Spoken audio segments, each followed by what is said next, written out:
Alright, I am back with another Destiny 2 video, even though I am not playing very much Destiny right now in favor of the new Diablo 4 season, which I'm actually enjoying quite a bit. There's still a lot of news going on because we are getting closer to next season, the last season in Destiny 2, which I am realizing as we switch to the, what is it called? It's not chapters, I can't remember what it's called. The episodic model of Destiny 2. That's what it is. And that'll be a little different. But before then, I was going to do both the TWAB and the other article about weapon stuff they did yesterday. They usually kind of just do separate, like, developer things for big, weapon changes or exotic changes or whatever. And the TWAB is other stuff, like kind of more random stuff. And I know there's some big news in here, so yeah, this is the first one. You can now access your vault from orbit as of next season. This is a really big deal, so you no longer have to fly to the helm to get stuff in-game or the tower, and you, in a lot of ways, you may not need to use DIM anymore.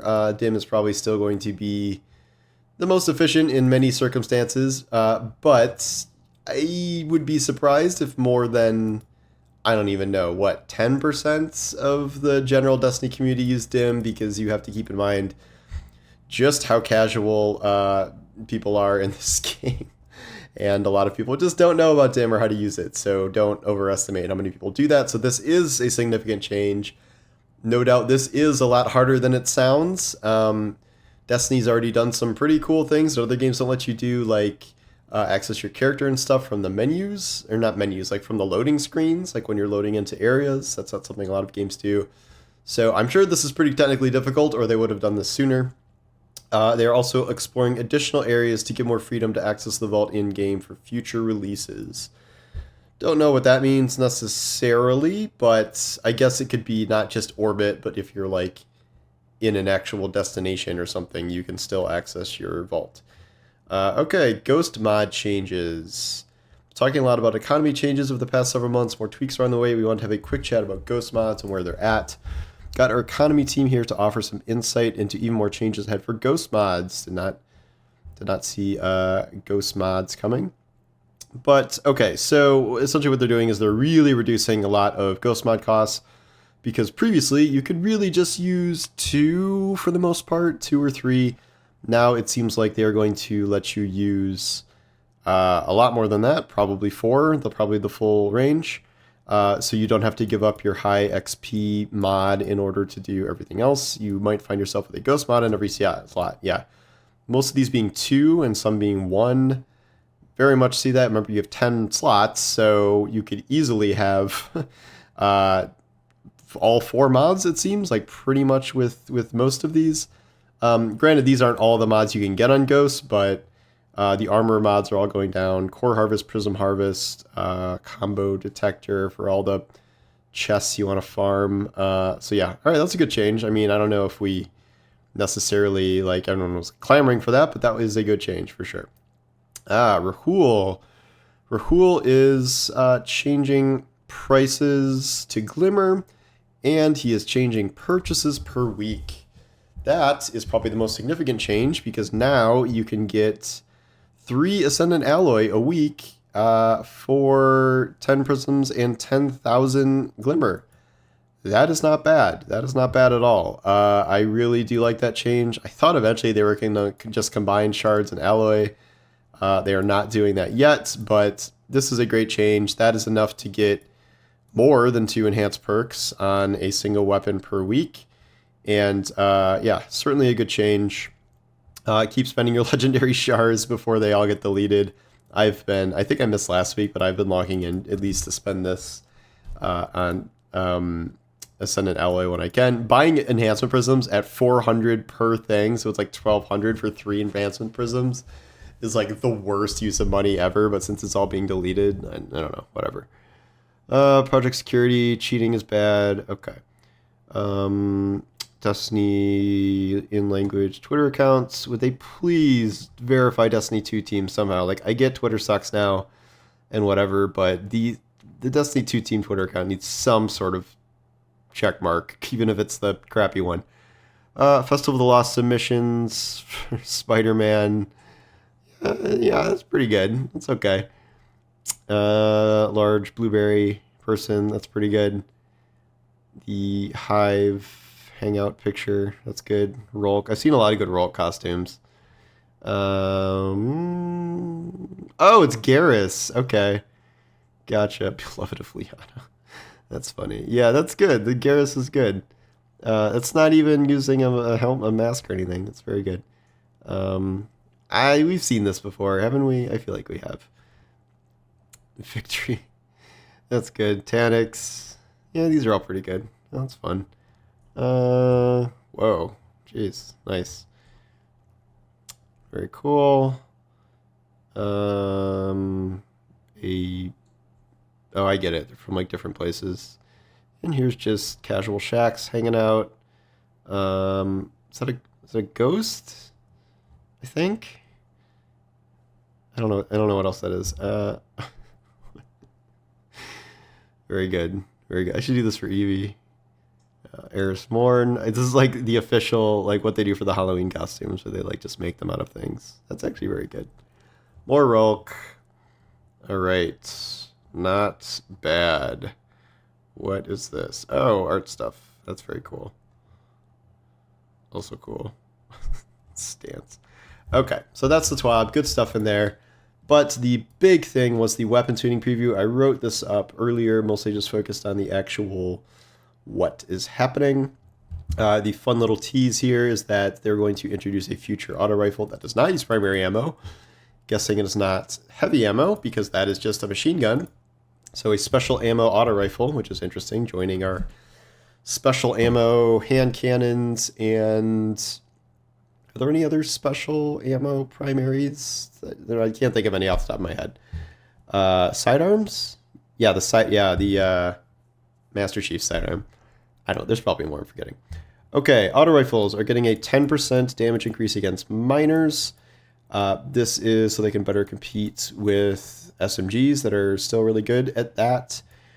This seems good. I think we just keep running into the problem of like every time you want to use a primary to actually do good damage against miners, you're like, well, I might as well be using an exotic. But obviously you can't do that in all sorts of situations if you're trying to do like an exotic heavy or something. So I'm all for more buffs to miner damage. Although then this also applies to the exotics, so those get even better. Yeah, I don't know. What they did with hand cannons with the huge buff was really fun. So I think that's a good change. Damage against minor and major enemies by 12%. No crazy 75% increase the way we've seen with hand cannons against majors, but this is another good one. 12% against minors is really solid. I think that'll really lower time to kill on a lot of them. Big glaive rework. Lots of glaives. General glaives, class glaives. Those are later. They have increased projectile speed by 30%. They always talk about, I swear to God, they said this exact same thing, like right after glaives were introduced, was glaives are too slow and impulse amplifiers must have. And now we're going to put more of that speed into, last time they like made range increase speed or something. Now they're just upping the speed, but they just, more impulse amplifier references. So now when I do have impulse amplifier on my Enigma, it's just going to be, I guess, instant. And projectile damage in PvE by 25%. That is a big buff. But it's going down to PvP to the point where I know PvP Glaive people are saying that it is now just worse than shotguns and not really worth using. So that is not great for them, but I will take PvE buffs over PvP buffs any day. Sorry guys, you've screwed a lot of stuff for us in the past. So we get you back every so often. Okay, also they reduced delay after firing before you can melee from 3/4 of a second to 0.2 seconds. That's great. That really has felt like terrible, so I think that's a good idea. Made the shield energy recharge passively when the glaive is held, so that will always be building shield energy to some degree. Base glaive shield damage resistance tiered in PvP remains at 50. Damage resistance against primary ammo weapons and melee attacks reduced to 30%. Okay, so I guess the shield was too strong. This is the promised sniper rifle PvE damage buff. They've been talking about this for a while. 15%, and that also applies to exotic sniper heavies. So Whisper the Worm Darcy, and everyone's favorite Queen Breaker, which is, I don't know, that's going to be buffed someday, maybe.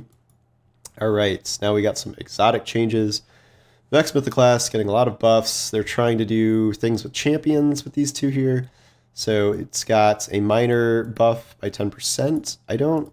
Is this technically a fusion rifle, so it doesn't get the auto rifle buff? I'm not sure. Bosses by 25%. That's probably mostly for the linear fusion mode.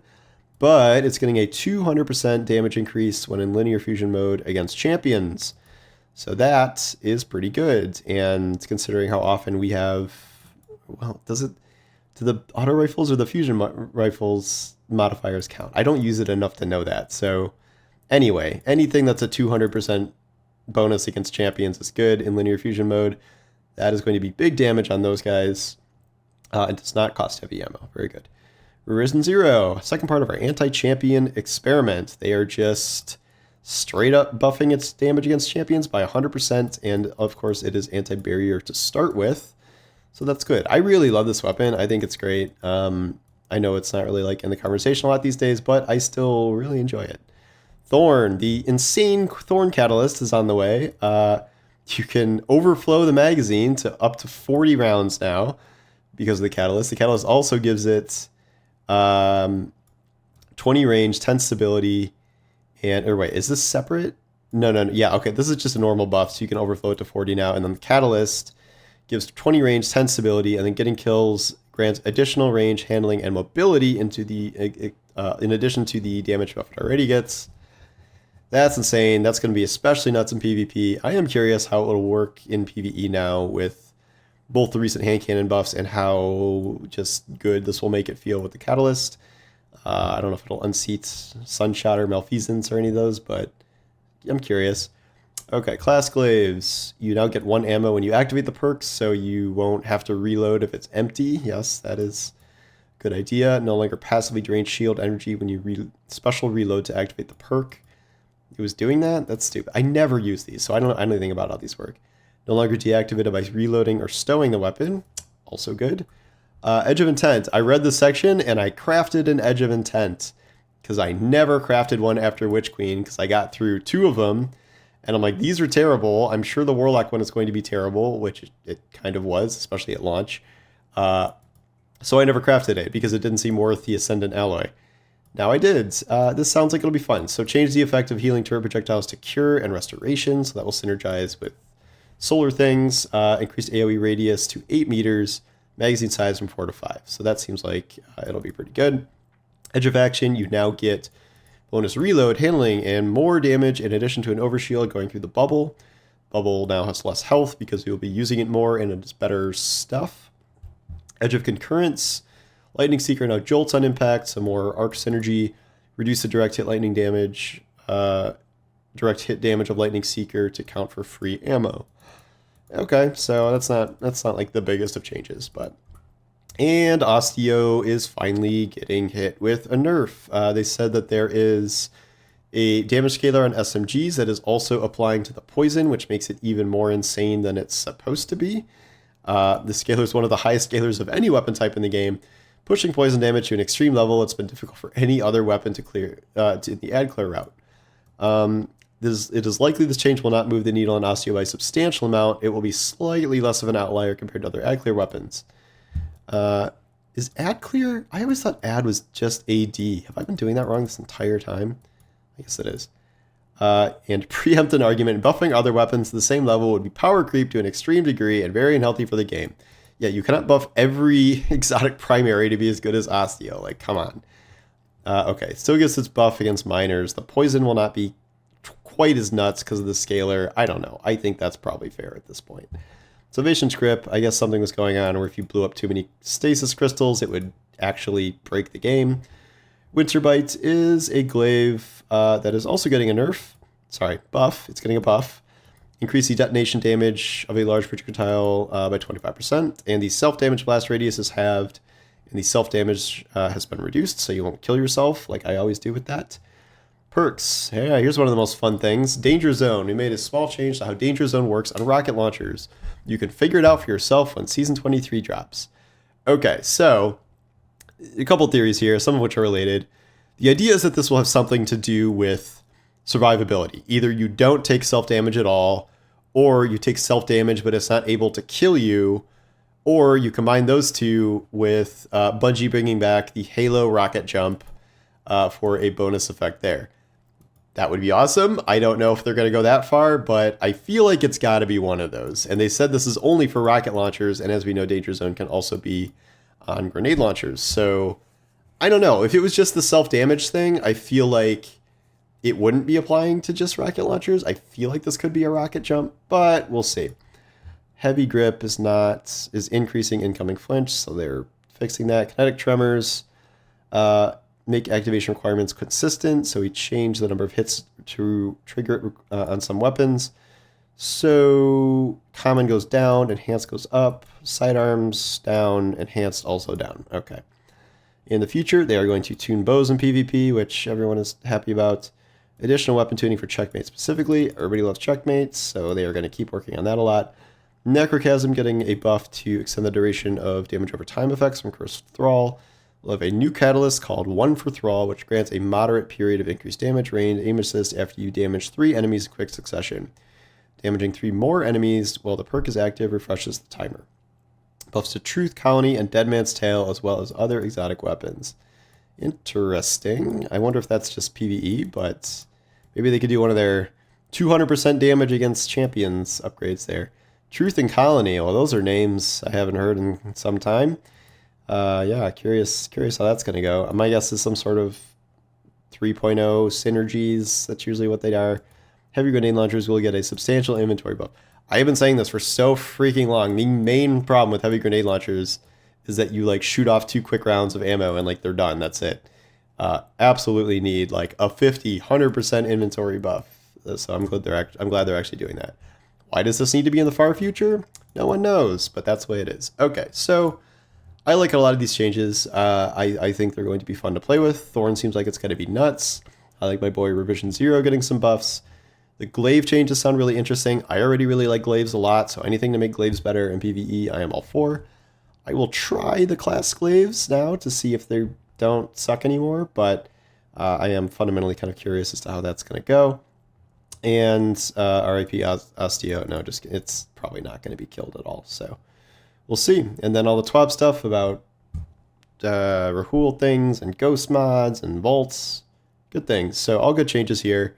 I don't know. I feel like I am just taking a break from Destiny until the end of the season. I'm not going to say like Destiny's bad, like Destiny sucks. Like it's the end of the season. I played a lot in the beginning of the season and there's just so much shit out. Like, you know, I spent a week playing Spider-Man straight. Like I am now doing the Diablo season stuff, which is actually really good. I just don't feel like going to grind Festival of Lost for the one memento. Like it is a very cool memento, but I can't bring myself to do it. Maybe next week, maybe in the week before it leaves, but whatever. And then, of course, I will be back for the next season. But anyway, thank you for watching, and I will talk to you soon. Take care.